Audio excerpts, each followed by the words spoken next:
না। এই জন্য আমার আল্লাহ তাবারাক তাআলা প্রত্যেকটা বান্দাকে কিছু না কিছু দিক দিয়ে আপনার কমজোরি করে রেখেছে। কাউকে টাকা দিয়েছে, পয়সা দিয়েছে, আবার রোগও দিয়েছে। কাউকে টাকা দেয় নাই, পয়সা দেয় নাই, কিন্তু আপনার রোগও দেয় নাই। আমার আল্লাহ তাবারাক তাআলা প্রত্যেককে স্মরণ করার জন্য একটা না একটা খামতি বান্দাদের কাছে রেখে দিয়েছে। বেরাদার, জগতের মধ্যে আপনি আরাম করবেন, বিলাসবহুল জীবন যাপন করবেন, কবরে যখন যাবেন আল্লাহর কাছে জবাব দিতে পারবেন না, হিসাব দিতে পারবেন না। জগতের মধ্যে আপনি উপার্জন করছেন ঠিকই, কিন্তু ওই টাকাটা যখন আপনি ফালতু অপচয় করবেন, এই টাকার হিসাব আমার আল্লাহকে লাগবে। জগতের মধ্যে পানি খরচ করছেন, পানির হিসাবটা লাগবে। জগতের মধ্যে পোশাক আপনার প্রয়োজন ছাড়া কিনছেন, এই পোশাকেরও আপনাকে হিসাব লাগবে। এক কথায় পৃথিবীর মধ্যে আপনি বিলাসবহুল জীবন যাপন করবেন, যেমন অপচয় করবেন তেমন আপনার আল্লাহ পাক রব্বুল আলামিনকে আপনার জবাব দিতে হবে। ও বেরাদার, তাই নিজের জীবনটাকে পরিবর্তন করে, নিজের জীবনটা পরিবর্তন করলে সঠিক পথের প্রতীক হবেন। সঠিক পথের প্রতীক হইলে আল্লাহ হেদায়েত করবে। আর আল্লাহ যদি হেদায়েত করে, মসজিদে এসে নামাজ পড়বেন, আল্লাহ আপনার নামাজকে কবুল করবে, আল্লাহর কাছে চাইবেন। আমার আল্লাহ তাবারাক তাআলা বলে, বান্দারে মধ্যরাত্রিতে নির্ঝুম রাত্রি তাহাজ্জুদের নামাজ পড়ার পরে যেই বান্দা যেই বান্দি আমি আল্লাহ আমার কাছে চাই, আমি আল্লাহ তাকে না দিয়ে থাকতে পারি না। জোরে বলা যাবে না সুবহানাল্লাহ। আমার আল্লাহ দয়াশীল দয়াময়, বান্দা চাইলে আল্লাহ দেয়, কিন্তু আমার আল্লাহ ওই দোয়াকে বেশি পছন্দ করে। মধ্যরাত্রিতে যে রাত্রিতে সবাই নিদ্রায় থাকবে, পশু পাখি জীব জন্তু সবাই আরাম করবে, ওই সময় যে বান্দা আল্লাহর দরবারে হাত দুখানা তুলে চাইবে, আমার আল্লাহ সপ্তম আসমান থেকে প্রথম আসমানে এসে ওই বান্দার দোয়া কবুল করবে। জোরে বলেন সুবহানাল্লাহ। এ বেরাদার, আল্লাহ যদি কোনো দিক দিয়ে আপনাকে খামতি রেখে দেয়, আল্লাহ যদি কোনো দিক দিয়ে আপনার কোনো অভাব রেখে দেয়, আল্লাহর উপরে নারাজ হবেন না, আল্লাহর সঙ্গে নাফরমানি করবেন না। কারণ আল্লাহ হয়তো আপনাকে পরীক্ষা করার জন্য আপনার কিছু কমতি রেখে দিয়েছে। যদি আমার নবী পাক সাল্লাল্লাহু তাআলা আলাইহি ওয়াসাল্লামের মতো আমাদের জীবনটা হয়তো আমাদের আল্লাহর প্রতি মানুষের যেমন বিশ্বাস উঠে যায়, বেঈমান যারা কাফের হয় তারা যেমন বিশ্বাস করে না, এমন মুসলমান জগতের মধ্যে আছে তারা আল্লাহর প্রতি বিশ্বাস রাখে না, কিন্তু নবীর কালমা তারা পড়েছে। বেরাদার, আমার নবী পাক সাল্লাল্লাহু তাআলা আলাইহি ওয়াসাল্লাম কত কষ্টে আপনার লালিত পালিত হয়েছে, কত কষ্টে আপনার বড় হয়েছে। আজকে বেরাদার, মা আমিনাকে হারায়া আব্দুল মুত্তালিবের কাছে আসিয়া আমার নবীজি বলতেছে, ইয়া রাসূল, আমার নবীজি বলতেছে, দাদা গো, আজকে আমি মাকে হারিয়ে দিয়েছি, আমার মা আর জগতে নাই। আল্লাহুম্মা সাল্লি আলা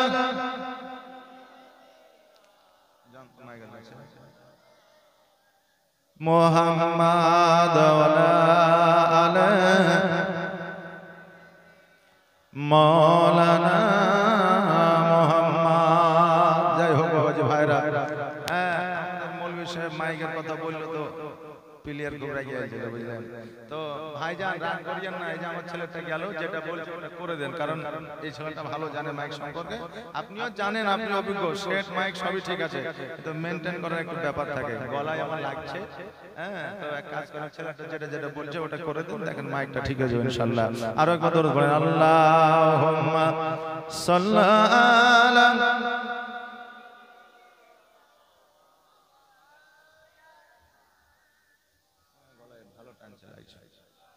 ওয়ালা আলে সাইয়্যিদিনা মুহাম্মদ। বাবাজি ভাইরা, আমার মায়েরা, আমার নবী পাক সাল্লাল্লাহু তাআলা আলাইহি ওয়াসাল্লাম আব্দুল মুত্তালিবকে বললে, দাদা গো, আমি আমার মা আর জগতে নাই, ওই মাকে আমি আব্বাই মাকে শোয়া দিয়ে চলে এসেছি। ওগো দাদা,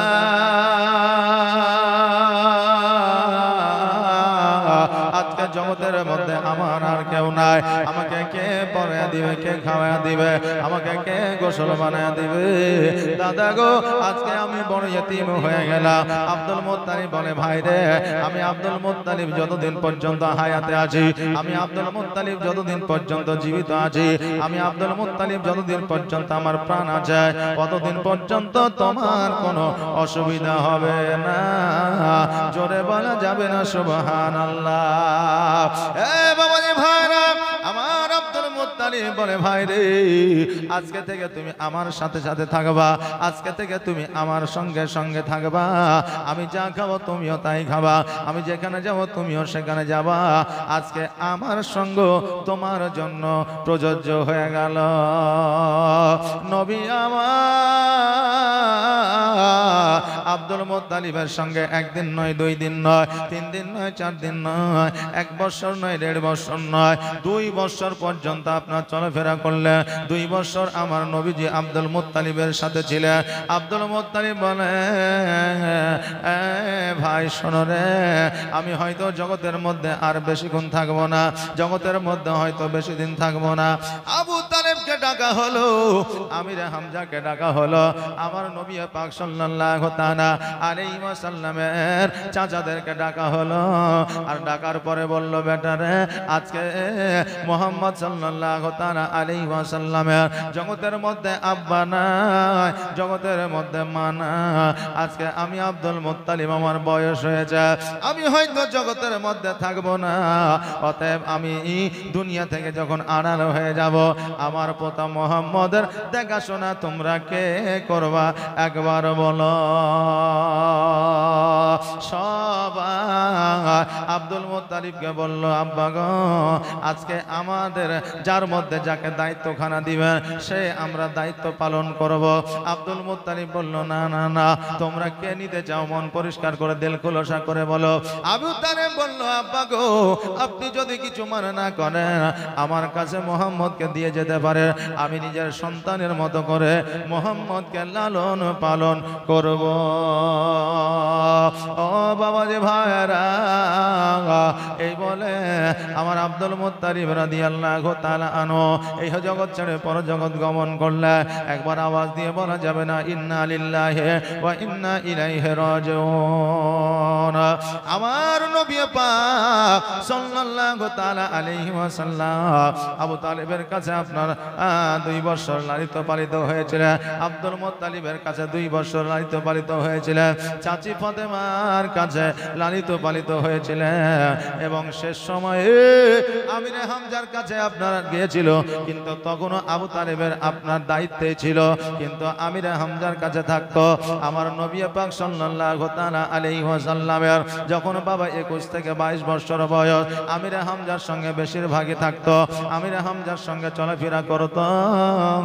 আমির হামজাকে আমার নবীজি একদিন ডাক দিয়ে বলছে, চাচা গো, আজকে আমার 21 বছর বয়স হয়ে গেছে। ওগো চাচা, আজকে বাড়িতে বসে থাকিয়া, আজকে বাড়িতে আমি কোনো কাজকর্ম না করিয়া আজকে দিনগুলোকে অতিবাহিত করেছি। ওগো চাচা,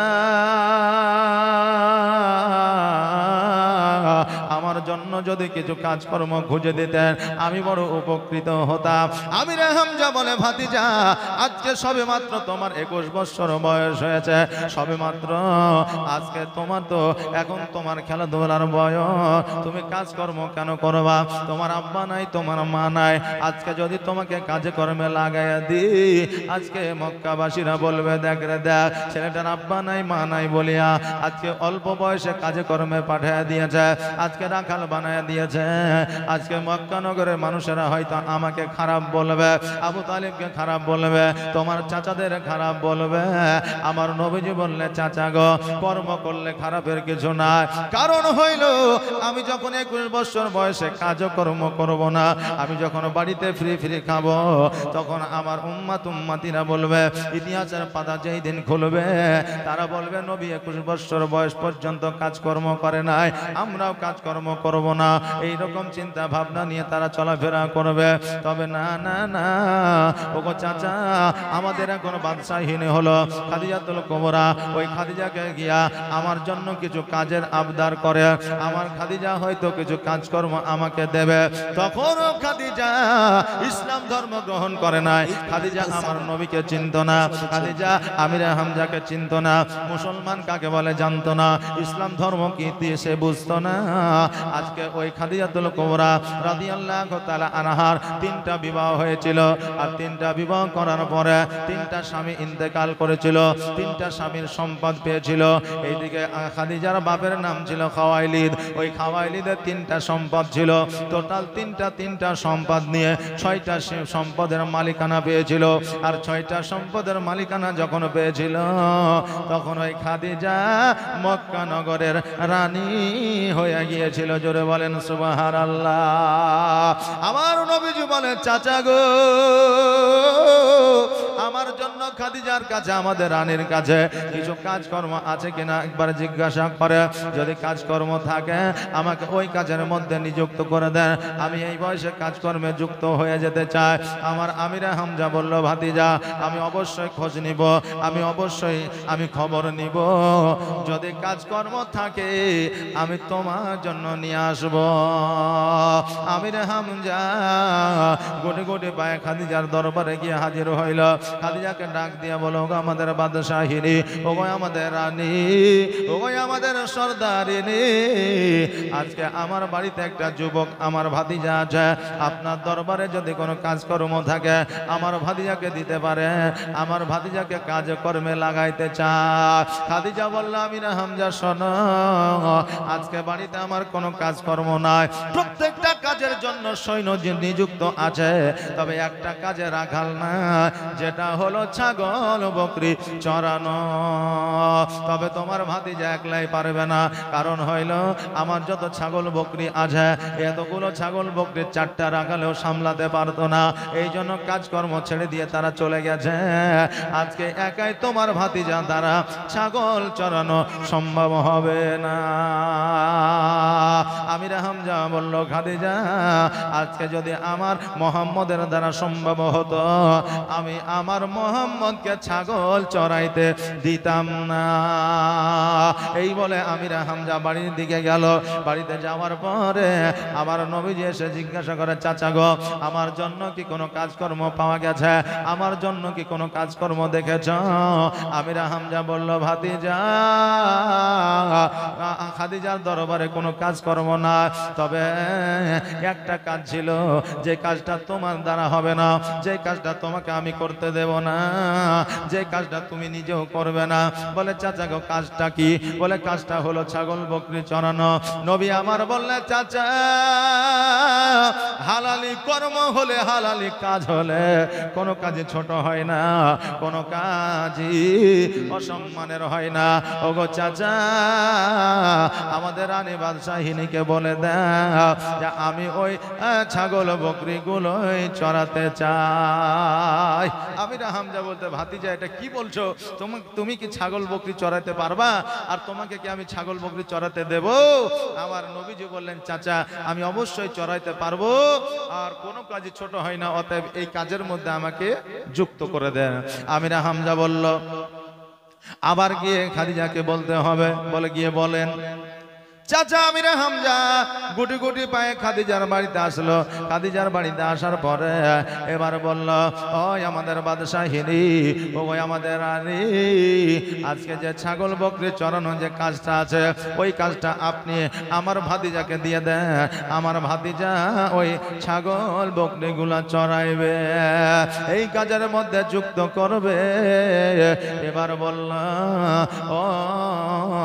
ও আমিরে হামজা, তাহলে আগামী কালকে থেকে কাজের মধ্যে যুক্ত করে দাও। অনেকদিন ছাগল বকরিগুলো চরণ করতে যায় না। আমিরে হামজা বাড়িতে আসলো।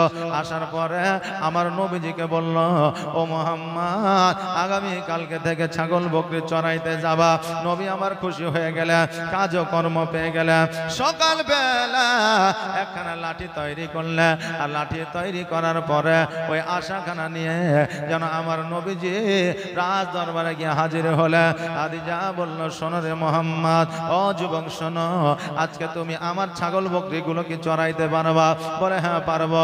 বলে শোনো, আজকে যদি ছাগল বকরিগুলো কোথাও চলে যায়, যদি কারো জমিতে যায়, যদি কেউ কোনো একটা হারিয়ে যায়, সব কিছু ক্ষতিপূরণ তোমাকে দিতে হবে। আরো একটা বিষয় হলো, কোনো ছাগল বকরি যেন ক্ষুধার্ত না থাকে।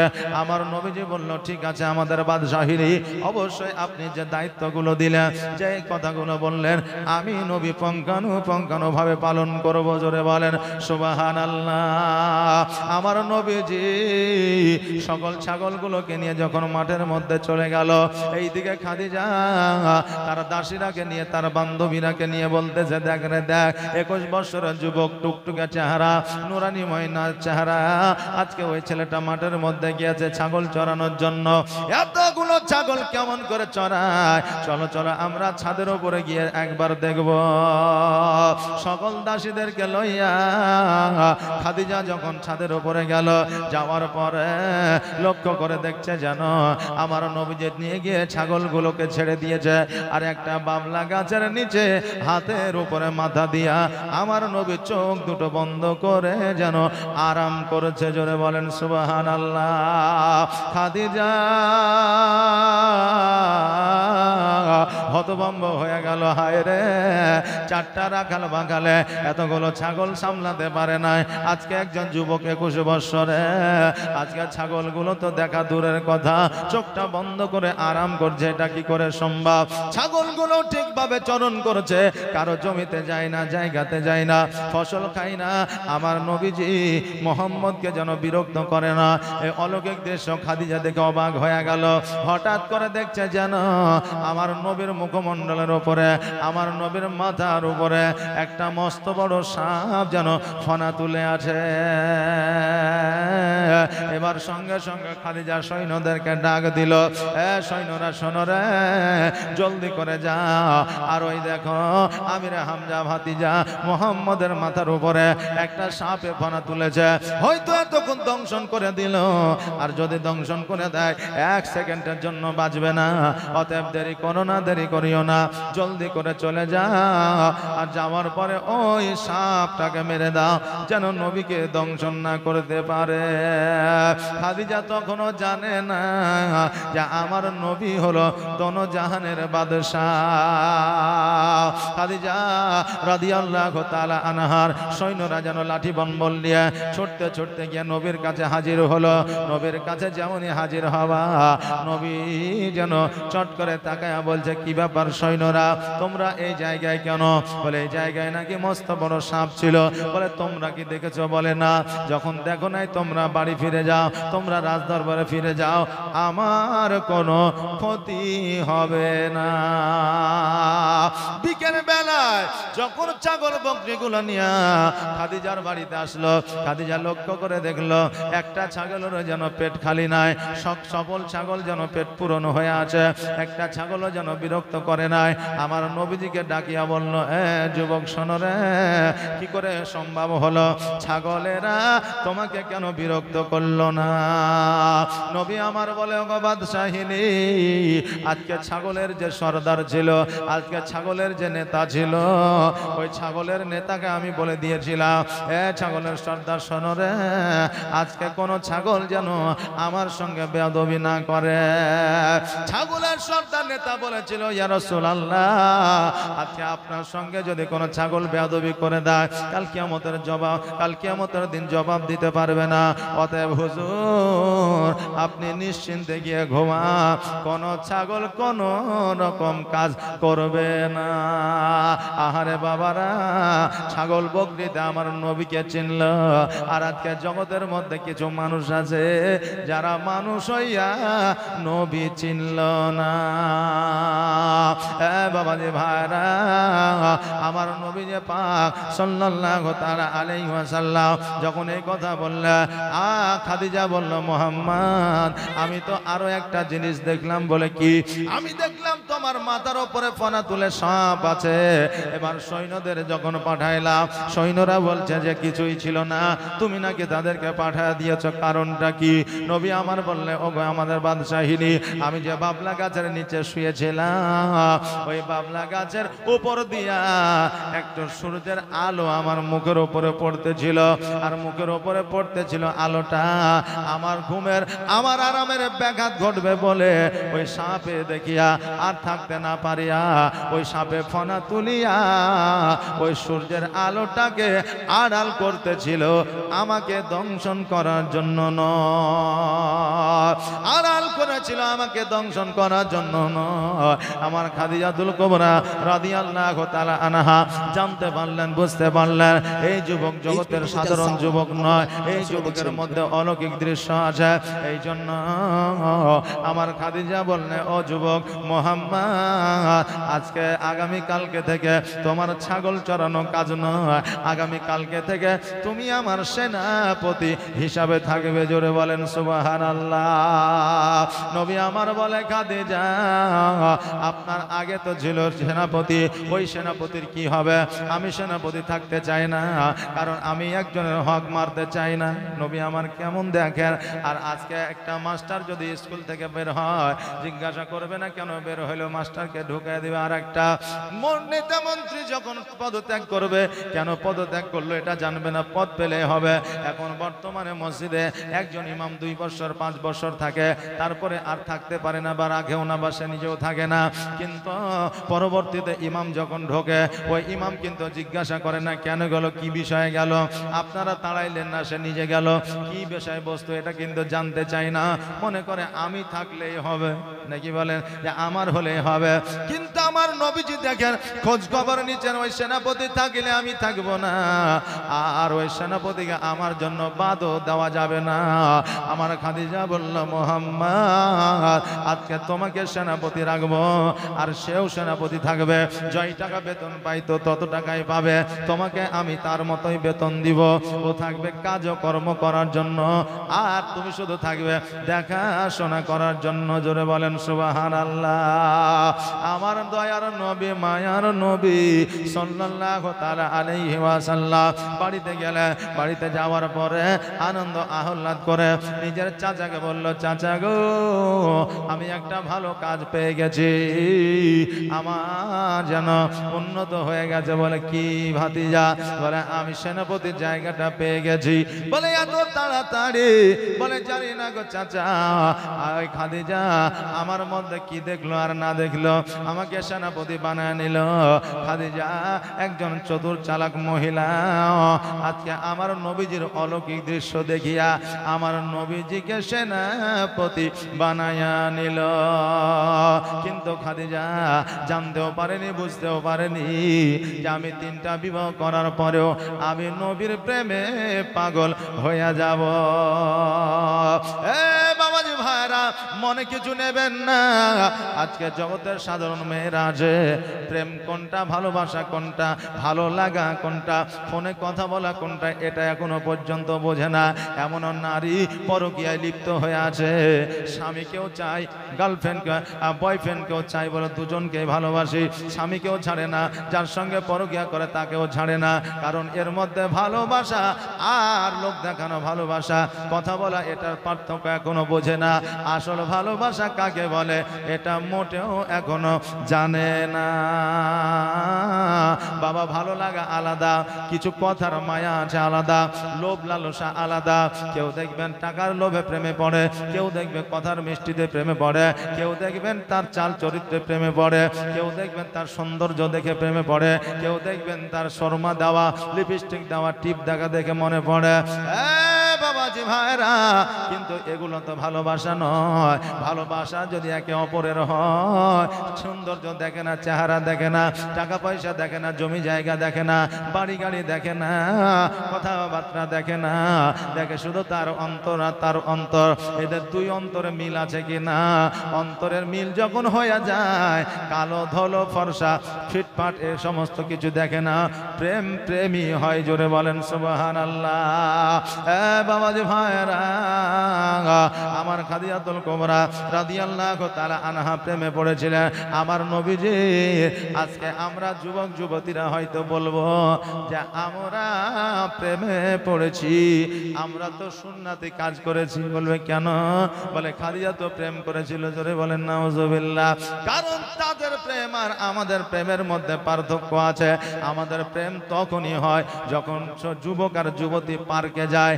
আমাদের প্রেম তখনই হয় যখন যুবক আর যুবতী ভিডিও কলে কথা বলে। আমাদের প্রেম তখনই হয় যখন রেস্টুরেন্টে যায়। আমাদের প্রেম তখনই হয় যখন বাজারে যায়, হাটে যায়, ঘাটে যায়। আমরা যখন শপিং মলে যাই তখনও প্রেম হয়। কিন্তু খাদিজা যে প্রেম করেছিল, জীবনের নবীজের কাছে বেপরদায় আসে নাই। আমার খাদিজা যে নবীর প্রেমে পড়েছিল, জীবনে আমার নবীজিকে ইজহার করে না। আমার খাদিজা যে নবীর প্রেমে পড়েছিল, বাধ্যতামূলক ভাবে প্রেমে পড়ে না। বাবাজি ভাইরা, আজকে আমাদের প্রেম আর তাদের প্রেমের মধ্যে পার্থক্য আছে, কিয়ামত পর্যন্ত থাকবে। জোরে বলেন সুবহানাল্লাহ। খাদিজা প্রেমে পড়ে গেছে এটা জানে না, কিন্তু আমার নবীজি পরের দিন যখন সেনাপতির জায়গাটা নিয়ে দায়িত্ব পালন করলেন, আমার নবীজের ব্যবহার চরিত্র দেখিয়া, আমার নবীজের কথাবার্তা শুনিয়া, আমার নবীজের মন মানসিকতা দেখিয়া আমার খাদিজা বললে, ও মোহাম্মদ শোনো রে, আজকে তুমি বাড়ি গিয়ে তোমার জামা কাপড় পোশাক আশাক গুছিয়ে নিবে। আগামী কালকে তোমাকে সিরিয়ার বুকে ব্যবসার জন্য যাইতে হবে। মোহাম্মদ তুমি কি জীবনে কোনোদিন ব্যবসা করেছ? বলে না না, ব্যবসা তো আমি জীবনে করি না। তখন আরেকজন সেনাপতি বলল, তাহলে যে কি করবে? নবী আমার বলে, শোনো রে উমাইয়া, আমি ব্যবসা করি নাই ঠিকই, কিন্তু শোনো, আমি চাচাদের সঙ্গে গিয়েছি ব্যবসা বাণিজ্যে। আমার চাচারা কেমন করে ব্যবসা করেছে আমি দেখেছি, আমার চাচারা কেমন করে কোথায় থাকেছে আমি দেখেছি। অতএব আমি ব্যবসা করি নাই ঠিকই, কিন্তু ব্যবসা জানি না, এটা ঠিক না। আমার খাদিজা বলল, ও মোহাম্মদ, তুমি নিশ্চয়ই ব্যবসায় উন্নতি করবে, এটা আমি জানি, আমার বিশ্বাস। আগামী কালকে তোমাকে ব্যবসায় যেতে হবে। বাড়িতে গেলেন, বাড়িতে যাওয়ার পরে মুচকি হাসি দিয়া আমির হামজাকে বলল, চাচা গো, আমাদের রানী আমাকে ব্যবসায় পাঠাবে আগামী কালকে, আমার হয়তো প্রমোশন আরো হবে।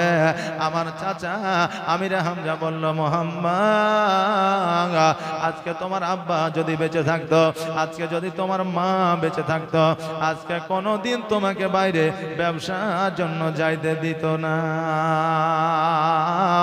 আমি আমির হামজা, আমি তোমাকে কেমন করে বাইরে যেতে দিতে পারি? আমার নবীজি বলে, চাচা, আজকে আমি যখন ব্যবসা করতে বাইরে যেতাম, আমার মা বাবা খুশি হইতো। আমার সন্তান বড় হয়েছে, উপার্জন করতে শিখেছে। একজন বাবা মা তখনই খুশি হয় যখন সহি এবং সঠিক পথে সন্তানরা উপার্জন করতে শিখে। জোরে বলেন সুবহানাল্লাহ। আমার নবীজি বললে, চাচা গো, আমাকে বাধা দিয়েন না, বিঘ্ন দিয়েন না, আমি ব্যবসা করে আসি, দেখি ব্যবসা কেমন হয়, ভালো হয় না খারাপ হয়। আমার চাচা আমির হামজা বললে, ভাতিজা, আজকে তুমি যে ব্যবসায় চলে যাবে, তোমার দেখাশোনা কে করবে? তোমাকে দেখাশোনা কে করবে? আমি তো থাকবো না, তোমার চাচা থাকবে না, তুমি যে একাই একাই থাকবা। নবী আমার বলে, চাচা গো, যারা জগতের মধ্যে ইতিম হয়ে যায়, জগতের মানুষ যদি তাদেরকে না দেখে, আমার আল্লাহর ফারিস্তারা তাদেরকে দেখভাল করে। জোরে বলেন সুবহানাল্লাহ। ফিলিস্তিনের বুকে একটা ঘর উল্টে গিয়েছিল, একটা বিল্ডিং উল্টে গিয়েছিল। বিল্ডিং উল্টে যাওয়ার পরে ওই বিল্ডিং এর নিচে তলায় যারা ছিল সবাই মারা গিয়েছিল।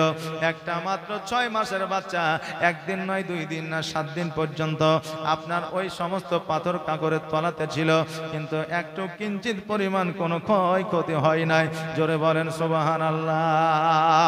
আপনার সন্তানকে এত সুন্দর পরিষ্কার পরিচ্ছন্ন খাবার খাওয়া, কিন্তু প্রতি মাসে একবার ডাক্তারের বাড়ি নিয়ে যেতে হয়। হয়, কিন্তু একটা ইতিম ছেলে যার মা নাই, যার বাপ নাই, ওই ছেলেটা সর্বদা নোংরাই থাকে, সর্বদা ধুলাবালি মেখে থাকে, খাবার পরিষ্কার পরিচ্ছন্ন পায় না, লোকে যেটা দেয় সেটাই খায়। কিন্তু ওই সন্তানটিকে ঘন ঘন ডাক্তারের কাছে নিয়ে যাওয়া লাগে না।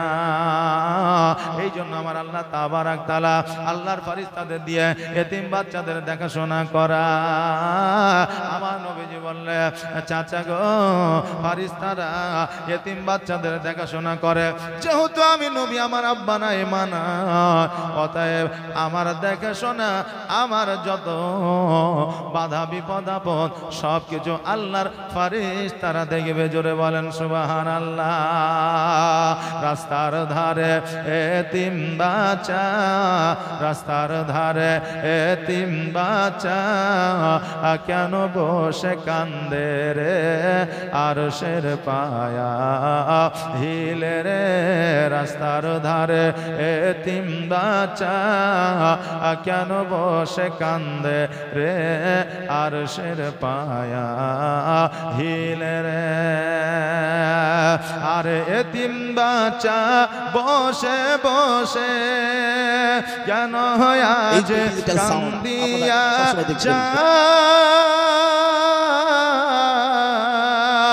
আর খোদা তাআলা ডেকে তামাম ফেরেশতাদের তাই তো কয়, ফেরেশতাদের তাই তো কয়, তাড়াতাড়ি করে তোমরা, তাড়াতাড়ি করে তোমরা নাও না কোলে তুলে রে, আরশের পায়া হিলে রে। রাস্তার ধারে এতিম বাচ্চা কেন বসে কান্দে রে, আরশের পায়া হিলে রে।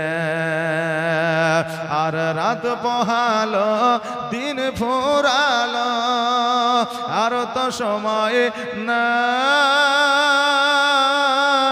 আর নাই গো পিতা, নাই গো মাতা, কোথায় গেলে মোরা শান্তি পাই, কোথায় গেলে মোরা শান্তি পাই। থাকতো যদি পিতা মাতা, থাকতো যদি পিতা মাতা, দুঃখ যেতাম ভুলে রে, আরশের পায়া হিলে রে। রাস্তার ধারে এতিম বাচ্চা কেন বসে কান্দে রে, আরশের পায়া হিলে রে। আল্লাহুম্মা সাল্লি আলা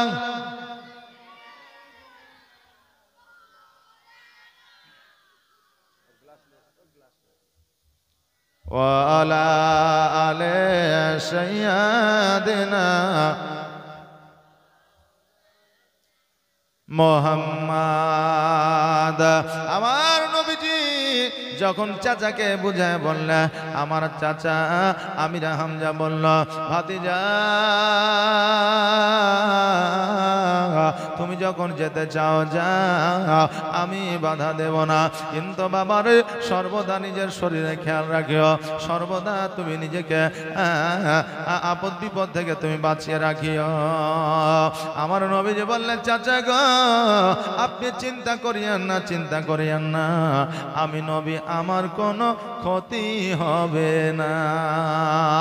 আমার নবীজি সকালবেলা জামা কাপড় গোছায় নিয়ে যেন রাজ দরবারে হাজির হয়ে গেলে, রাজ দরবারে হাজির হয়ে যাওয়ার পরে আমার খাদিজাতুল কুবরা রাদিয়াল্লাহু তাআলা আনহা আমার নবীজির হাতে সব দায়িত্ব দিলেন। বলে, এতটা আমি চাদর দিলাম, এতটা চাদর নিয়ে গিয়ে তুমি বিক্রি করবা। কারণ তখন মেন ব্যবসা ছিল চাদরের ব্যবসা। চাদরের ব্যবসা সিরিয়ায় গিয়ে করত মক্কা নগরের মানুষেরা। আমার নবীজিকে সব দায়িত্ব যখন দিয়ে দেওয়া হলো, আর বলল 10 জনকে আমি তোমার সাথে দিলাম সঙ্গী হিসাবে, তুমি যাকে যা বলবে তাই শুনবে। এবার 10 জন সৈন্য যখন আমার নবীকে সঙ্গে নিয়ে বের হয়ে গেল, এবার রাস্তা দিয়ে যেন টুকটুক করে চলতে লাগলো। কিছু দূর রাস্তা যাওয়ার পরে ডান দিকে একটা রাস্তা, বাম দিকে একটা রাস্তা, সামনে একটা রাস্তা আছে কিন্তু বন্ধ হয়ে গেছে। যে রাস্তায় চলাফেরা না থাকলে বাবা গাছ বেরিয়ে যায়, ঘাস বেরিয়ে যায়, না বাড়ায় না, বের হয়। ওই রাস্তায় চলাফেরা হয় না বলে বড় বড় গাছ বেরিয়ে গেছে, জঙ্গল হয়ে গেছে, কিন্তু আমার নবী বলছে চলো আমরা এই সামনে রাস্তা দিয়ে যাব। সকল সৈন্যরা বলতেছে মুহাম্মদ আমরা এতদিন ধরে বাণিজ্য করি, আমরা ঠিক রাস্তা চিনি, তুমি চিনো না, আমরা যে রাস্তায় নিয়ে যাই সেই রাস্তায় চলো। নবী আমার বলে না না না, তোমরা বাণিজ্য করতে পারো, কিন্তু আমি যে রাস্তা চিনি তোমরা সে রাস্তা চেনো না। আমার নবী বললেন সামনে রাস্তা দিয়ে চলো। সৈন্যরা বললে কেমন করে যাব, সামনে রাস্তা তো পুরো ক্লোজ হয়ে গেছে, বন্ধ হয়ে গেছে, গাছপালায় ঠেকে নিয়েছে, কেমন করে আগে যাব? আমার নবী বললে তোমরা আমার পেছনে পেছনে আসো, আমি নবী আগে আগে যাব, রাস্তা অটোমেটিক তৈরি হয়ে যাবে। আমার নবী যেমন উটের লাগাম কানা টান দিয়েছে, ওট যেন আগের দিকে এগোতে লেগেছে, আর ওট যেমন আগের দিকে আগানো শুরু করেছে, অমনি যেন বাবা গাছপালাগুলো যেন সব দিকে দিকে সরতে লেগেছে, আর অটোমেটিক যেন রাস্তা হয়ে যাচ্ছে। জোরে বলেন সুবহানাল্লাহ। কিছু দূর যাওয়ার পরে দেখছে যেন হাজার হাজার উট যেন ওই জঙ্গলের মধ্যে পড়ে আছে, কারো পা নাই, কারো হাত নাই, কারো চার পায়ের মধ্যে কোনো পাই নাই, খোড়া হয়ে গেছে, কারো পা পচে গেছে, কারো গলা পচে গেছে, এই জন্য তাদের মালিকেরা ফেলে দিয়ে চলে গেছে। উটেরা যখন আমার নবীকে দেখলো, আল্লাহর কাছে আমাদের দোয়া কবুল হয়েছে, কারণ ওই উটেরা দোয়া করেছে আল্লাহ গো নবীকে এই পথ দিয়ে পাঠায়, আমাদের দশা দেখে একবার আপনার কাছে দোয়া করবে, আর আপনার কাছে যদি দোয়া করে আমার নবী ফিরিয়ে দিবে না, আমার আল্লাহ ফিরিয়ে দিবে না, আর নবীর আমাদের জন্য দোয়া করবে, আমাদের শরীরটা সুস্থ হয়ে যাবে। আমার নবীজি ওই উটগুলোর জন্য আল্লাহর দরবারে দোয়া করলে আল্লাহ গো এই উটগুলোকে তুমি সুস্থ বানিয়ে দাও। আমার আল্লাহ বলে হাবিব আপনার দোয়া কোনোদিন ফিরাইয়া দিই নাই, আজকেও দেব না, কিয়ামত পর্যন্ত ফিরাইয়া দেব না। সঙ্গে সঙ্গে ওই উটগুলো যেন সুস্থ হয়ে গেল, আর এইদিকে একজন খাতা কলমে যেন আমার নবীজির অলৌকিক দৃশ্যগুলো লিখতে আরম্ভ করলো। নবী কি কি অলৌকিক ঘটনা ঘটায় খাদিজাকে গিয়ে বলবো, এই জন্য লিখতে আরম্ভ করে দিল। আমার নবীজি ওই উটগুলোকে যখন সুস্থ বানায় দিলেন, ওই উটগুলো যেন দাঁড়াইয়া দাঁড়াইয়া আমার নবীজির দিকে যেন তাকায়া আছে, কারণ নবীর প্রেমে পাগল যারা হয় তাদের কোনোদিন ইমানি জাজবা কমে যায় না। এই জন্য বলছে নবীর প্রেমে পাগল হইলে, নবীর প্রেমে পাগল হইলে আমার আল্লাহ তাআলা খুশি। নবীর দরুদ পড়ো দিবানিশি, নবীর দরুদ পড়ো দিবানিশি, নবীর প্রেমে পাগল হইলে, নবীর প্রেমে পাগল হইলে আমার আল্লাহ তাআলা খুশি। নবীর দরুদ পড়ো দিবানিশি। ও কি নবীর প্রেমে পাগল হইলে আমার আল্লাহ তাআলার দিদার মিলে গো। ও কি নবীর প্রেমে পাগল হইলে আমার আল্লাহ তাআলার দিদার মিলে গো। থাকো যদি যদবাহালে, থাকো যদি যদবাহালে হইয়া প্রেম উদাসী, নবীর দরুদ পড়ো দিবানিশি। নবীর প্রেমে পাগল হইলে, নবীর প্রেমে পাগল হইলে আমার আল্লাহ তাআলা খুশি। নবীর দরুদ পড়ো দিবানিশি। আল্লাহুম্মা সাল্লি আলা মুহাম্মদ ওয়া আলা আলি সাইয়্যিদিনা মাওলানা মুহাম্মদ। আল্লাহুম্মা সাল্লি আলা সাইয়্যিদিনা মাওলানা মুহাম্মদ ওয়া আলা আলি সাইয়্যিদিনা মাওলানা মুহাম্মদ। এ বাবাজি ভাইরা, আমার দয়ার নবী মায়ার নবী সাল্লাল্লাহু তাআলা আলাইহি ওয়াসাল্লাম 10 জন সঙ্গীকে লইয়া চলে গেলেন সিরিয়ায়। যাওয়ার পরে আপনার ব্যবসা শুরু করে দিলেন। 6 মাসের মতো জিনিসপত্র নিয়ে গিয়েছিলেন। আমার নবীজি 3 মাস না পুষতে সমস্ত চাদরগুলা বিক্রয় করে দিয়েছিলেন। জোরে বলেন সুবহানাল্লাহ। তাও ডবল লাভে আপনার ব্যবসা, ডবল লাভে আপনার চাদরগুলো আপনার বিক্রি করেছিলেন। আপনি বলবেন হুজুর গো, ব্যবসা করা যায় যাচ্ছে ঠিকই, কিন্তু এত লাভ করা কি যায় আছে? অবশ্যই আছে, কিন্তু হারাম ব্যবসা তখনই হবে যখন আপনি কোনো কাস্টমারকে বলবেন 1 টাকায় কিনেছি তোমাকে, আমি মাত্র 1 টাকায় আপনি কিনেছেন, আর বলছেন 10 টাকায় কিনেছি 11 টাকা নিব, তাহলে আপনার ওই ব্যবসা গুনাহ হবে, পাপ হবে। ওই রকম লাভ করে কোনো লাভ হবে না। আর যদি আপনি বলেন 1 টাকায় কিনেছি 100 টাকায় বিক্রি করব, যদি নিতে হয় নাও, না নিতে হয় না নাও, এই ব্যবসা কিন্তু জায়েজ আছে। আপনি যত টাকা লাভ করতে পারেন কোনো অসুবিধা নাই, কিন্তু সত্য কথার মাধ্যম দিয়ে লাভ করবেন, মিথ্যা কথার মাধ্যম দিয়ে নয়। আর মিথ্যা বলে ব্যবসা করলে আপনার টাকাটাই হারাম হয়ে যাবে। আরে আমার বাবাজি ভাইরা, আমার নবীজি ব্যবসা কমপ্লিট করে টাকা পয়সা নিয়ে একটা রাত যেন অতিবাহিত করলো। এবার সমস্ত সৈন্যরা চিন্তা করে, হায় রে, আমরা 6 মাসের জিনিস নিয়ে আসিয়া 8 মাস লাগিয়ে দিয়েছি, 9 মাস লাগিয়ে দিয়েছি, কিন্তু নবীজি 6 মাসের জিনিস 3 মাসে বিক্রি করে দিয়েছে। অতএব এখনই যদি রাজদরবারে চলে যায় আমাদের মান সম্মান থাকবে না। এই জন্য আমার নবীকে বলতেছে, শোনো, এখন মক্কায় যাওয়া যাবে না, 6 মাস পরে যাব।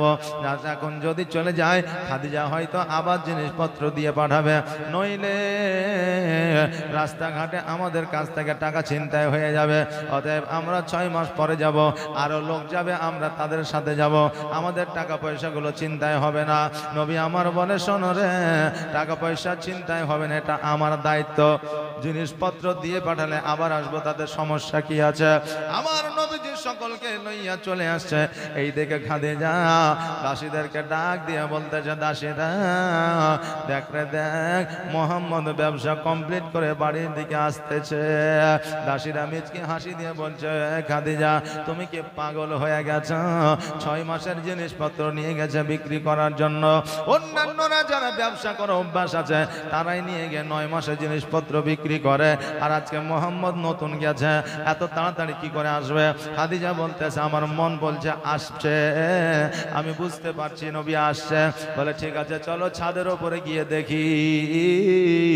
আমার খাদিজাতুল কুবরা রাদিয়াল্লাহু তাআলা আনহা যেন আপনার দাসীদেরকে নিয়ে ছাদের উপরে গেল। ছাদের উপর থেকে যেমন লক্ষ্য করছে, দেখছে যেন আমার নবীজি উট নিয়ে যেন আগে আগে আসতেছে, আর সকল সৈন্যরা যেন আপনার পেছনে পেছনে আসতেছে। জোরে বলেন সুবহানাল্লাহ। দাসীরা বলল, খাদিজা তুমি কেমন করে জানলে যে আমার নবী আসতেছে? তুমি কেমন করে জানলে যে আমার সৈন্যরা আসতেছে? এখন তো মোবাইলের যুগ, এক জায়গা থেকে আরেক জায়গায় আসলে জানতে পেরে যায়। এখন তো ইন্টারনেটের যুগ, মোবাইলে ভিডিও কলে আপনার খবর পেয়ে যায়, কোথায় আছে, কোন জায়গা আছে, আর কতক্ষণ লাগবে আসতে। এই খবরটা এখন সবার কাছে কাছে। কিন্তু তখন ইন্টারনেটের জামানা ছিল না, মোবাইলের জামানা ছিল না। খাদিজাকে জিজ্ঞাসা করে, তুমি কেমন করে বুঝলে? খাদিজা বলে, শোনো রে, মুহাম্মদ সাল্লাল্লাহু আলাইহি ওয়াসাল্লাম যেই দিন আমার বাড়িতে নতুন কাজের জন্য প্রবেশ করেছিল, তার শরীর থেকে যে সুগন্ধ পাওয়া গিয়েছিল, আমি আজকে তার শরীরের সুগন্ধটা পাইতেছি। এই জন্য আমি মনে মনে ভাবছি, এই সুগন্ধি তো রাসূলুল্লাহর সুগন্ধি। অতএব মনে হয় মুহাম্মদ আমার দরবারে আসতেছে। দাসীরা বলল, খাদিজা আপনি তো মুহাম্মদের প্রেমে পড়ে গেছেন, আমরা বুঝতে পারছি, জানতে পারছি। আমরা এতজন নবীর খুশবু পাইলাম না, আপনি কি করে পাইলেন? খাদিজা আপনি কি মুহাম্মদকে বিবাহ করবেন? খাদিজা বলল, শোনো রে, আমার একটা নয়, দুইটা নয়, 3টা স্বামী ইন্তেকাল করেছে, 3 জনকে বিবাহ করেছে, 3 জনই বিয়ের পরে মারা গেছে। অতএব আমার জীবনে বিয়ে শাদীর আর কোনো শখ নাই, কারণ আমার হলো 40 বছর বয়স আর নবীর এখন 25 বছর বয়স, আমাকে কে সে বিবাহ করবে? দাসী বলল, কেন বিবাহ করবে না? তোমার জমি আছে, জায়গা আছে, টাকা আছে, পয়সা আছে, তোমার সব কিছু আছে, কেন তোমাকে বিবাহ করবে না? তুমি একবার বলে দেখো। বলে না না, বলা যাবে না। খাদিজা যেন নিচের দিকে নেমে আসলে, নবী আমার রাজ দরবারে প্রবেশ করলে, রাজ দরবারে প্রবেশ করার পরে খাদিজাকে যেন হিসাবটা বুঝিয়ে দিলেন। হিসাবটা বুঝিয়ে দেওয়ার পরে যখন আমার নবীজি বাড়ির দিকে চলে আসছে, খাদিজা ডাক দিলে, এ মোহাম্মদ দাঁড়ায় যাও, এই টাকাগুলো তোমার কাছে রাখো। আমার নবীজি বলে, এই আমাদের রানী বাদশাহিনী, এতগুলো টাকা আমি কেন নেব? বলে, অর্ধেক লাভ আমি নিলাম, অর্ধেক লাভ আমি তোমাকে দিলাম, খুশি হইয়া তুমি তোমার বাড়িতে নিয়ে যাও, কারণ এই ব্যবসা তোমার জন্য হয়েছে। এত লাভ আমার কোনো ব্যবসাতে হয় না। আমার নবীজি ওই টাকাগুলো নিয়ে এসে আমিরে হামজার হাতে উঠে দিলে, আর আমার নবীজি বললে, চাচা গো, আজকে আমার আব্বা যদি বেঁচে থাকতো, আমার মা যদি বেঁচে থাকতো, এই প্রথমটা রোজগারের টাকা আমি মায়ের হাতে, আব্বার হাতে উঠে দিতাম। আজকে যখন আমার মা না, আজকে যখন আমার আব্বা নাই, চাচা গো, আমি আপনাকে আমার অভিভাবক হিসাবে আমি সমস্ত টাকাগুলো উঠাইয়া দিলাম। এইদিকে খাদিজাতুল কুবরা রাদিয়াল্লাহু তাআলা আনহা উনি বলতেছে, আরে আমার সৈন্যরা, আমি এইখানে রাজ দরবারে থাকতে অনেক ঘটনা দেখেছি, অনেক অলৌকিক দৃশ্য দেখেছি, তোমরা কি অলৌকিক দৃশ্য দেখেছ? এবার সৈন্য যেন বলতে লাগলো, যাওয়ার সময় উটকে সুস্থ বানিয়ে দিল, যে রাস্তা, যে জায়গায় জঙ্গল ছিল, রাস্তা ছিল না, ওই জঙ্গল দিয়ে যেন রাস্তা তৈরি হয়ে গেল। যে জিনিসপত্র সেল করতে সময় লাগে 9 মাস, 6 মাস মিনিমাম, অতএব সেই জিনিসপত্র সেল করলো 3 মাসের আগে। এর চাইতে অলৌকিক দৃশ্য আর কি থাকতে পারে? আমার খাদিজা নবীজির অলৌকিক দৃশ্য, অলৌকিক কাহিনী, অলৌকিক ঘটনা দেখিয়া আমার খাদিজা যেন আরো মাতোয়ারা হয়ে গেল, পাগল হয়ে গেল। আমার খাদিজাতুল কুবরা রাদিয়াল্লাহু তাআলা আনহার নবীর প্রতি যেন আরো দয়া মায়া বেড়ে গেল। তাহলে তাদের প্রেম কেমন ছিল আর আমাদের এখন প্রেম কেমন? আগে কাজ কর্ম, অলৌকিক দৃশ্য, নামাজ রোজা মুখে দাঁড়িয়ে আছে কিনা এটা দেখতো, আর এখন আমাদের যুবতী মেয়েরা লক্ষ্য করে যে তার মুরগির মতো কাট আছে কিনা, নাক কান ফোড়া আছে কিনা, চোখের ভুরুষেব আছে কিনা, চশমা দেয় কিনা, কেটিএম এখন বাইক আছে কিনা। কথা বুঝলেন না? হ্যাঁ, এটাই তাদের পছন্দ। কিন্তু মারে এই রকম পছন্দ করে যখন তুমি বিয়ে করবা, কাল কিয়ামতের দিনে তোমার কোনো কেটিএম কাজে লাগবে না। লাগবে কাজে? লাগবে না। এ মা বোনেরা, তোমরা যদি পছন্দ করে বিয়ে করো, পছন্দ করে বিয়ে করা না জায়েজ নয়, পছন্দ করে বিয়ে করো, দেখবে সেই ছেলেটার বংশ বিস্তার যেন ভালো হয়, সেই ছেলেটার বংশের যাতে একটা নাম থাকে, সে গরিব হোক অসুবিধা নাই, সেই ছেলেটার মধ্যে যেন এক চরিত্র ভালো থাকে, সেই ছেলেটা যেন চরিত্র ভালো হয়, সেই ছেলেটা যেন ভদ্র হয়, সেই ছেলেটার মধ্যে যেন ইসলামিক শিক্ষা থাকে, তাহলে তুমি তাকে পছন্দ করে বিয়ে করো, তুমি কোনোদিন হারবে না, ঠকবে না। কিন্তু একটা ছেলে যে মুরগির মতো চুল রেখে দিয়ে পেছন কানে একটু টিক্কি উড়ে রাখে, ওই রকম ছেলে তুমি দেখে বিয়ে করিও না, কারণ সে মান সম্মানই বুঝে না। যদি তার সামাজিক বোধ থাকতো, বুদ্ধি থাকতো, তাহলে ওই রকম করে চুল কোনোদিনই কাটতো না। এ মা বোনেরা, ভাইরা, খাদিজার জীবনী শুনছে, খাদিজার জীবনী থেকে কিছু আপনারা জ্ঞান নিয়ে যান, কিছু আপনারা বুদ্ধি নিয়ে যান। আমার খাদিজা দাসীদেরকে ডাকিয়া বলল, দাসীরে, আমি যে নবীকে বিবাহের প্রস্তাব পাঠাবো, এদের নবী যদি নারাজ হয়ে যায়, নবী যদি বিয়ে করব না কথা বলে, আমি তো একজন রানী হয়ে অপমান হয়ে যাব। অতএব নবীর কাছে যখন বিয়ের প্রস্তাব নিয়ে যাবে, নবী জানবে, আমি জানবো, তুই জানবি, আর যেন কেউ জানতে না পারে। দাসী বলল ঠিক আছে, গ্যারান্টি সহকারে আমি বলবো শুধুমাত্র নবীকে, আর নবী যদি না করে দেয় খাদিজা অপমান হয়ে যাবে, আর বিয়ে যদি না হয় আর মোহাম্মদ এই জায়গায় আসতে পারবে না। আমার নবীজের কাজটাকে ছুটাবার জন্য, খাদিজার কাছে নবীকে খারাপ করবার জন্য আজকে ওই সৈন্য কিন্তু বিবাহের প্রস্তাব নিয়ে যায়, কিন্তু বিবাহ যে হয়ে যাবে এটা সে বুঝতে পারেনি। নবীর কাছে গেল, যাওয়ার পরে বলল মোহাম্মদ তোমার জন্য একটা সুখবর আছে। বলে কি সুখবর? বলে খবরটা হলো যে আমার খাদিজা তোমাকে বিবাহ করতে চেয়েছে। আমার নবীজি বললে ও সৈন্য রে, আমি ডাইরেক্ট বিবাহের কথা বলতে পারি না, কারণ আমার চাচা আবু তালেব আছে, আমার চাচা আমির হামজা আছে। আজকে তারা যতক্ষণ পর্যন্ত অর্ডার না দিবে, আদেশ না দিবে, ততক্ষণ পর্যন্ত বিয়ে আমি করতে পারবো না। এই জন্য বিয়ে করতে পারবো না, কারণ তারাই হলো আমার এখন অভিভাবক। আহারে, আমাদের মতো ছেলে হলে পছন্দনীয় ব্যক্তি, পছন্দনীয় নারী যখন পেয়ে গেছে, টাকাও যখন আছে, পয়সাও যখন আছে, রাজত্ব যখন আছে, তো ডানে বামে আর দেখে লাভ নাই, বাপ মাকে দেখে লাভ নাই, চ আগে বিয়েটাই করি। কথা বললেন না? আগে বিয়েটাই করে। হাইরে জামানা। আমি যখন কালকে জালসা করে বাড়িতে যাচ্ছিলাম, বাড়িতে যাওয়ার পরে আমাদের বাড়িতে ঢোকার সময় একটা কালভেট আছে, কালভেট বুঝেন তো? হ্যাঁ, একটা সাঁকু কালভেট বলে। তো এটা একটু খালি জায়গা, ফাঁকা জায়গায়, ওই জায়গাতে একটা নারী একটা পুরুষ মানে যুবক যুবতী বলছে নাকি 4টার সময় এসেছে, রাত তখন 3টা বাজছে, তাও ওরা বসে আছে, ওখানেই বসে আছে। আমি যাওয়ার পরে দেখছি অনেক লোক। বলে কি হয়েছে রে, কি হয়েছে? আমার তো এলাকার ছেলে, এলাকার লোক। কি হয়েছে? বলে একটা ছেলে আর একটা মেয়ে 4টা থেকে এখন পর্যন্ত ওই সাঁকুর ওপরে বসে আছে, এখনো যায়নি। এই জন্য ধরে তাদের ওপরে মাছ চালাচ্ছে। বলে বাড়ি কোথায়? বলছে এখান থেকে 10 কিলোমিটার দূরে। বলে কি অবস্থা? বলে তাদের নাকি আগামী কালকে বিয়ে হবে, আজকে এসেছে এখানে আড্ডা মারতে। আচ্ছা বলেন সহ্য করা যায়? কালকে বিয়ে হবে আর আজকে এসেছে ওই সাঁকুতে, যেখানে কেউ নাই, খালি জায়গা, মাঠের মধ্যে, ওখানে আড্ডা মারছে 4টা থেকে সারা রাত। এবার বললো মেয়েটাকে বলেছে তোর বাপ মাকে ডাক। তারপরে ফোন করে ডেকে আসার পরে ছেলেকে আর মেয়েকে নিয়ে গেছে। আচ্ছা বলেন এই রকম প্রেম কি শরীয়তে জায়েজ আছে নাকি? হ্যাঁ, এরকম প্রেম আছে? এই বোনেরা, আজকে তোমার মা বাপ তোমাকে কত আদর যত্ন করে লালিত পালিত করে বড় করলো, আর বড় করার পরে একজন যুবকের সঙ্গে তুমি যখন চলে যাবে, পালিয়ে যাবে, তোমার অন্তরকে জিজ্ঞাসা করো তুমি ঠিক করছো না ভুল করছো। এমনও মহিলা এমনও কাজ করেছে যে বিয়ে ঠিক করেছে বাপ অন্য জায়গায়, সকালবেলায় 4টা গরু হালাল করেছে, কুটুম সদর আসতে লেগেছে, বরযাত্রী ঢুকবে তার আগে মেয়েকে খুঁজে পাওয়া যাচ্ছে না, মেয়ে আউট।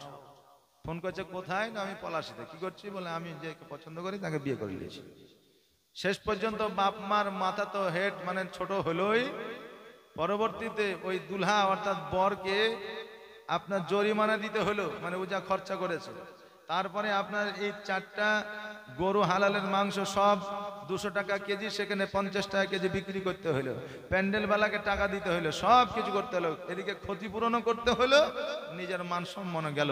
তাহলে তোমাকে লালন পালন করে বড় করলো, তুমি যেটা খেতে চেয়েছো সেটাই এনে দিয়েছে, তুমি যেটা বলেছো সেটাই শুনেছে। আজকে তুমি এই প্রতিফল তোমার বাপ মাকে দিবা, এইরকম বাপ মা কোনোদিন আশা করেছে? করে না। অতএব তুমি মনে করো না যে আমি পছন্দ করে বিয়ে করছি তার মানে আমি সর্বসেরা, আর আমার এটা মানে মেনে নিবে আমার বাপ মা পরবর্তীতে। তোমার বাপ মাও যদি মেনে নাই, তোমার বাপ মা যে আঘাত পাবে, সেই আঘাতটা কাল কিয়ামতের দিনে ধরা থাকবে, এর জবাব তোমাকে দিতে হবে। তুমি কোন যুবককে পছন্দ করো, কোন যুবক কোন যুবতীকে পছন্দ করে, আগে বাপ মাকে পরিবারকে রাজি করাও। হ্যাঁ, আগে বাপ মা পরিবারকে রাজি করানোর পরে তুমি বিয়ে করো। সেই বাপ মা ওই মেয়েটার চরিত্র ব্যবহার সব কিছু ঠিক থাকার পরেও যদি বিয়ে না দেয়, তবেই তুমি লুকায়িত ভাবে বিয়ে করো, কিন্তু তবুও জানায়া যা আমি কিন্তু লুকায়িত বিয়ে করে নিব যদি আমার বিয়ে না দাও। জানানোর পরে, কথাকে বুঝতে পারলেন? প্রত্যেকটা জিনিসের একটা সিস্টেম রুলস আছে। আর আমরা এরকম করে বিয়ে করলে যে আমাদের গুনাহ হবে না তা নয়, বিয়ে করার সুন্নাত, বিয়ে করলে নেকি পাওয়া যায়। কিন্তু আমাদের আজকালকার বিয়ে কেমন জানেন? চলে যাচ্ছে পলাশী, কৃষ্ণনগর, লালবাগ, হাজারদুয়ারি, এইদিকে ধরেন যেখানে খুশি চলে গেল, একজনকে ডাকলো বিয়ে রেজিস্ট্রি করার জন্য। যে রেজিস্ট্রি করছে এখন সে হিন্দু রেজিস্টার আছে নাই? একজন খ্রিস্টান রেজিস্টার আছে, একজন মুসলিম রেজিস্টার আছে, কিন্তু ও আসলে আলেম কিনা তা জানা নাই, সে আসলে 5 কলেমা জানে কিনা তাও জানে না। ও আসে শুধুমাত্র লিখে নিয়ে চলে যায়, তোমার নাম কি, তোমার বাপের নাম কি, আধার কার্ড দাও, 2টা ফটো দাও, নিয়ে চলে গেল। কিন্তু আদৌ কলেমা পড়েছে কি পড়েনি আর কোনো গ্যারান্টি নাই। বলে তোর বিয়ে হয়েছে রে? বলে হ্যাঁ হয়েছে। কি করেছে? কে জানে কি করলে না করলে, কিছু বুঝতেই পারলাম না, তবে বিয়ে হয়েছে এটা জানি। ওই বিয়েতেই এরা সংসার করছে। কথা বুঝলেন না? ওই বিয়েতে সংসার করছে, কিন্তু বিয়ের যে একটা রুলস আছে, একটা উকিল লাগে, 3টা সাক্ষী লাগে, খাতা কলম না হলেও বিয়ে হয়, এটা তো সরকারি নিয়ম। কিন্তু ইসলামিক নিয়ম হচ্ছে 2জন সাক্ষী আর 1জন উকিল মাস্ট লাগবেই, না যদি থাকে বিয়ে হবে না, বিয়ে হবে না। কিন্তু যারা ছেলে মেয়ে পালিয়ে যায়, তারা কি বাপ মা অভিভাবককে বেঁধে নিয়ে যায়? জি, যাকে তাকে একটা সাক্ষী উকিল বানাও, ওটারও দরকার হয় না। রেজিস্টার বলে, আমরা তো দেখেছি অনেক রেজিস্টার বলে যে ঠিক আছে আমি 3টা ছেলের নাম বসিয়ে দিলাম, আদৌ জানেই না, হয়তো ওর একটা বন্ধুর, একটা কাকাইতো ভাই, একটা ফুফাইতো ভাই নাম দিয়ে দিলে, কিন্তু ওরা জানে না। তাহলে সাক্ষীর কোনো দাম থাকলো? যদি কেউ পালিয়ে গিয়ে বিয়ে করে, বাড়িতে নিয়ে এসে আবার বিয়ে দিবেন। বিয়ে দেওয়ার পরে খানা দিতে হবে না, খাওয়াইতে হবে না, শুধু আলেমকে ডাকবেন, 200 টাকা দিয়ে কালমা পড়িয়ে শরীয়ত মোতাবিক বিয়েটা পড়াবেন। তারা স্বামী স্ত্রী রূপে আবদ্ধ থাকবে। আর কোথায় বিবাহ হলো কি হলো না, ঠিকঠাক ছিল কি ছিল না, আর বিয়ে পড়িয়ে দিয়ে ওটাতে চলছে, দেখবেন যদি বিয়ে না হয় সারা জীবন জেনা করে গেল। কথা বুঝলেন না? সারা জীবন জেনা করে গেল। অতএব যদি কেউ পালিয়ে বিয়ে করে, বাড়িতে নিয়ে এসে আবার বিয়ে দিবেন, সে 6 মাস পরে হোক আর 9 মাস পরে হোক, এটা যেন আমাদের মাথায় থাকে। আল্লাহ পাক রব্বুল আলামিন যেন সেই তৌফিক দান করে। সকলে বলেন আমিন সুম্মা আমি। একবার দরুদ পড়ি, আল্লাহুম্মা সাল্লি আলা سيدنا مولانا محمد ওয়া আলা আলি সাইয়্যিদিনা। مولانا محمد আমার নবীজি বললেন, সৈন্যরে আমার চাচা যখন আছে, আমার চাচা যতক্ষণ পর্যন্ত না বলবে, আমি অতক্ষণ পর্যন্ত মোহাম্মদ বিয়ে রাজি হতে পারবো না। ওই সৈন্য খাদিজার কাছে আসলো, খাদিজার কাছে আসিয়া বলল, খাদিজা ওকে আমাদের বাদশাহিরি, আমার নবী বিয়ে করবে এই কথাও বলেনি, বিয়ে করবে না এই কথাও বলেনি। তার চাচা আমিরা হামজা যদি রাজি হইয়া যা, আমার নবী রাজি হইয়া যাবে। এবার আমিরা হামজাকে ডেকে পাঠানো হলো। আমিরা হামজা মনে মনে ভাবছে কি না জানি বলবে, কি হলো, ভাতিজাকে কোনো দোষ করলো নাকি। এবার আমিরা হামজা গুটি গুটি পায়ে যখন খাদিজার দরবারে আসলো, খাদিজা বলে, চাচা আমার মোহাম্মদকে বড় পছন্দ, মোহাম্মদকে বিয়ে করতে চায়, মোহাম্মদকে বিয়েতে রাজি আছে, যদি মোহাম্মদ বিয়ে করে তাহলে বিয়ে আমি করব। আমিরা হামজা তো খুশিতে আত্মহারা, এত সম্পদের একজন মালিকানা, খাদিজা আমার ভাতিজাকে বিয়ে করতে চায়। বলে কেন করবে না, ঠিক আছে আমি দেখছি। এবার আমিরা হামজা বাড়িতে গেলেন, যাওয়ার পরে আমার নবীকে ডাকলেন। নবীকে ডাকার পরে বলে, মুহাম্মদ তুমি কি খাদিজাকে বিবাহ করতে চাও? নবী আমার বলে, চাচা গো আপনাদের মতামতটা কি বলে? আপনাদের মতামত যদি হ্যাঁ হয় আমিও বিয়ে করব, যদি না হয় আমি বিয়ে করব না। চাচা বলল, আমাদের রাজি, আমাদের মত আছে, তুমি কি বলছো বলো। আমার নবীজি বললে, চাচা আমি খাদিজাকে বিয়ে করব, আমারও কোনো দ্বিমত নয়, তবে চাচা 3টা শর্ত আছে, এই 3টা শর্ত যদি পালন করে আমি খাদিজাকে বিবাহ করব। এবার বলল, কি শর্ত বলো? বলে 1 নম্বর শর্ত হলো তার যত জমি জায়গা টাকা পয়সা ধন সম্পত্তি আছে সব কিছু এতিমের মধ্যে বিলি বন্টন করে দিতে হবে। আর দ্বিতীয় শর্ত হলো আমি একটা খেজুর দিব খাইতে, ওই খেজুর 7 দিন অনাহারে থাকার পরেও ওই খেজুরটা খেতে যাবে, এমন সময় ফকির আসলে নিজে না কে ফকিরকে দিয়ে দিতে হবে। 3 নম্বর শর্ত হলো আমি যে কাপড়টা দেব ওই কাপড় পরিধান করে তাকে থাকতে হবে, দ্বিতীয় কাপড়ের জন্য আবদার করবে না। এবার আমিরা হামজা বলল, ভাতিজা তুমি বিয়ে করবে না, তুমি ডাইরেক্ট বলো ইনডাইরেক্ট কেন বলছো? বলে কেন? বলে একজন রানী জীবনে কোনোদিন তার সম্পদ সব দান করতে পারে না। একজন রানী যার কোনো পোশাকের অভাব না, একটা পোশাকে জীবন যাপন করতে পারে না, যার কোনোদিন খাবারের অভাব না, সে এক সপ্তাহ ধরে খাবারের অভাবে থাকতে পারে না। অতএব তুমি যে শর্ত দিয়েছ এই শর্ত মেনে নেওয়ার মতো নয়। অতএব এই কথা খাদিজাকে আমি বলতে যাব না। যদি বলতে যাই খাদিজা হয়তো রাগ করে আমাকে এই জেলখানায় বন্দি করে দিবে। আমার নবী বলে চাচা একবার বলে তো দেখো খাদিজা কি বলে, অ্যানসারটা নিয়ে আসা। বলেন না আমি যাব না। এই কথা যখন বলল, একদিন, 2 দিন, 4 দিন, 5 দিন, 7 দিন অতিবাহিত হয়ে গেল। এইদিকে খাদিজা চিন্তা করে, আল্লাহ গো এতদিন হয়ে গেল খবর কেন আসলো না? এবার বাবাজি আমির হামজাকে ডেকে পাঠা হলো। আমির হামজা গুটি গুটি পায়ে যেন হেঁটে হেঁটে আসছে আর ভয়ে ভয়ে বলতেছে না জানি কি হবে, না জানি কি হবে। এবার খাদিজার কাছে গেছে। খাদিজা বলতেছে চাচা গো মোহাম্মদকে বিয়েতে রাজি হয় নাই। এবার খাদিজা যখন বলল মোহাম্মদকে বিয়েতে রাজি হয় নাই, আমির হামজা কিছু না বলিয়া ডাইরেক্ট বলে দিল না। আর যেমনই না বলা, খাদিজার জৈতক দিয়ে যেন অশ্রু ঝরে যায়, অঝর নয়নে কান্না করে যায়। আমার আমির হামজা বলল খাদিজা মোহাম্মদ ডাইরেক্ট বিবাহ করবো না এই কথা বলে না, তবে 3টা শর্ত দিয়েছে। 3টা শর্ত যদি তুমি মেনে নিতে পারো আমার নবী তোমাকে বিবাহ করবে। বললো কি 3টা শর্ত? তাড়াতাড়ি করে বলো। বলে 1 নম্বর শর্ত হলো তোমার অট্টালিকা জমি জায়গা ধন সম্পদ দান করে দিতে হবে গরিব মিসকিনের মধ্যে। 2য় নম্বর শর্ত হলো তুমি একটা খেজুর 1 সপ্তাহ ধরে যদি অনাহারে থাকো, একটা খেজুর খাইতে বসবে, ওই সময় ফকির আসলে ফকিরকে দিয়ে দিতে হবে। 3য় শর্ত হইল নবী একটা কাপড় দেবে, ওই কাপড়টা না ছেঁড়া পর্যন্ত 2য় কাপড়ের আবদার করতে পারবে না।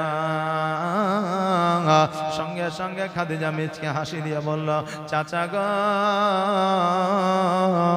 আমার সম্পদ তো দূরের কথা, একটা পোশাক তো দূরের কথা, একটা খেজুর তো দূরের কথা, আমার নবী যদি আমি খাদিজা আমার কলিজা চাইতো, আমি খাদিজা আমি নিজ হাতে কলিজা বের করে আমার নবীর পায়ের তলে দিয়ে দিতাম। জোরে বলেন সুবহানাল্লাহ।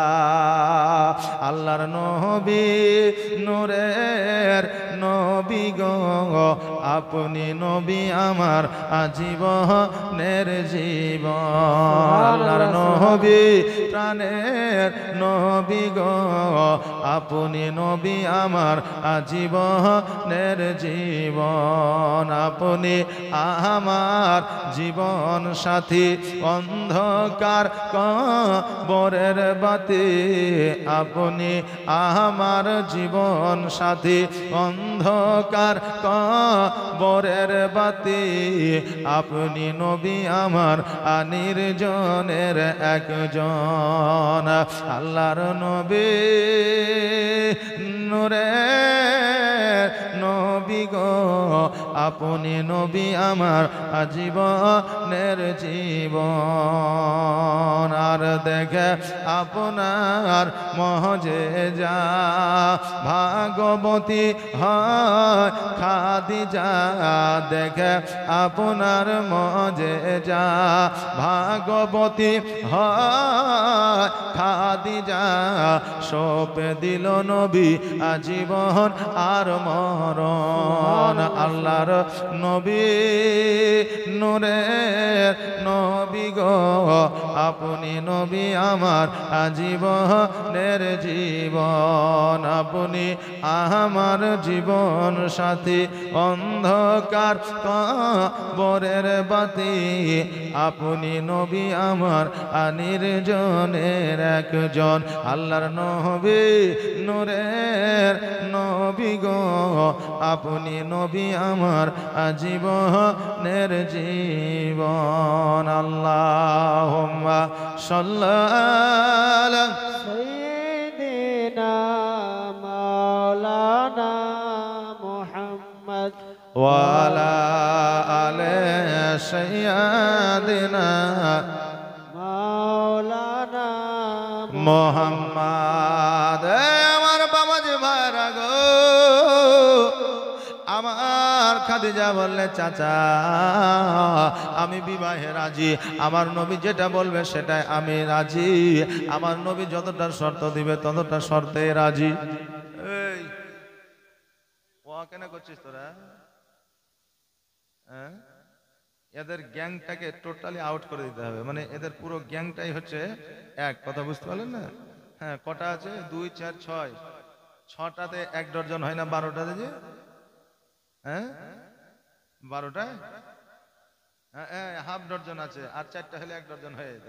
সুবহানাল্লাহ। চুপ করে বসে থাক, আর যদি চুপ করে না বসে থাকিস তাহলে জানতে তো পাচ্ছি যে মুসলমানই তো হয়েছে, আবার ডবল মুসলমানই দিয়ে দেবো। সুবহানাল্লাহ। এবারে চুপচাপ বসে থাকতে হবে। দরুদ পড়ে আল্লাহুম্মা সাল্লাল্লাহু سيدنا مولانا মুহাম্মাদ ওয়া আলা আলি سيدنا مولانا আমির হামজা খুশিতে আত্মহারা হইয়া বাড়িতে আসলেন। বাড়িতে আসার পরে আমার নবী পাক সাল্লাল্লাহু তাআলা আলাইহি ওয়াসাল্লামকে ডাক দিয়া বলে ভাতিজা বিবাহে রাজি হইয়া গেছে। নবী আমার বলে চাচা গো 3টা শর্ত থেকে রাজি হয়েছে। আমার আমির হামজা বলে ভাতিজা 3টা শর্ত তো দূরের কথা, কলিজা চাইলে কলিজা দিতে চেয়েছে।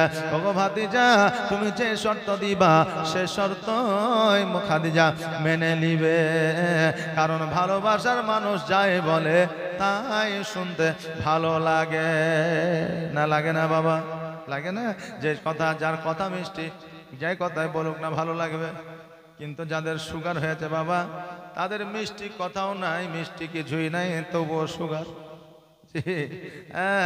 হ্যাঁ বাবাজি ভাইরা, আবার দেখবেন যাদের সুগার হয় না এত করলা পছন্দ করে, আবার তাদের কথাই মিষ্টি নাকি? হ্যাঁ সুবহানাল্লাহ। বেশি মিষ্টি কথা ভালো না, কারণ বেশি মিষ্টি কথাই তোমার জীবন করবে নষ্ট। বেশি মিষ্টি কথা ভালো না। হ্যাঁ বাবাজি ভাইরা, খাদিজা সব কিছুই শুনবে। আমার নবীজি বললে যদি শোনে আমিও বিবাহে রাজি। জোরে বলেন সুবহানাল্লাহ। আবু তালেব আমির হামজা চাচা মিলিয়া আমার খাদিজাতুল কুবরা রাদিয়াল্লাহু তাআলা আনহাকে 1টা নয় 2টা নয় মহারানা স্বরূপ 70টা উট দিয়েছিল। জোরে বলেন সুবহানাল্লাহ। কয়টা বললাম? 70টা উট। এখন 70টা উটকে যদি আপনার এখন দাম করা হয় কত টাকা হইতে পারে? 70টা উটে কত টাকা হইতে পারে? আপনি 10,000 করে ধরেন, তাহলে কত হয়? 7 লাখ নাকি? হ্যাঁ 7 লাখ টাকা হয়। আর আজকে আমাদের মা বোনেদের যখন মোহরানা করতে যায় ক টাকা করে? 1001 টাকা, 5001 টাকা আছে তো মেলায়, কিন্তু 1000 5001 টাকা। তাও আবার এখনকার ছেলের বাপেরা চালাক হয়েছে, মেয়ের বাপের কাছ থেকে পণ লিছে কত? 4 লাখ 5 লাখ, বুলেট মোটরসাইকেল, তারপরে ঘর সাজিয়ে সোনা বালা কানের সব লিয়ে দিল। লিয়ে লওয়ার পরে এবার 5001 টাকা মোহরানা আছে। তো বিআই বলছে যে এই সোনা দানা গেলে বুলেট মোটরসাইকেল সব খাতায় তুলে দাও। তো এটা কথা ছিল না, মানে লেওয়ার কথা ছিল কিন্তু খাতায় লেখার কথা ছিল না। এটা কথা ছিল না। বিআই এক কাজ করেন, মোহরানাতে লেখা দেন একটা অঙ্ক করে যে সোনার দাম এত, খাটের দাম এত, সুকেশের দাম এত, মোটরসাইকেলের দাম এত, যে সবকে যোগ করে 5 লাখ টাকা বেটের মোহরানায় লিখে দেন, যাতে কোনোদিন ছাড়াছাড়ি হলে সব টাকা যাতে আপনি ফেরত পায়ালেন। হাই রে যুক্তি রে। হ্যাঁ, যে এখন ওই 5 লাখ টাকা মোহরানা করে দিল, ছেলের বাপের মোহরানা লাগলোই না। আচ্ছা বিয়ে হবে? জি, এখন এরকম যুক্তি খাটাইছে মুড়লেরা। ইসলামে কোনো যুক্তি চলে না, যেটা হারাম সেটা বিলকুল হারাম।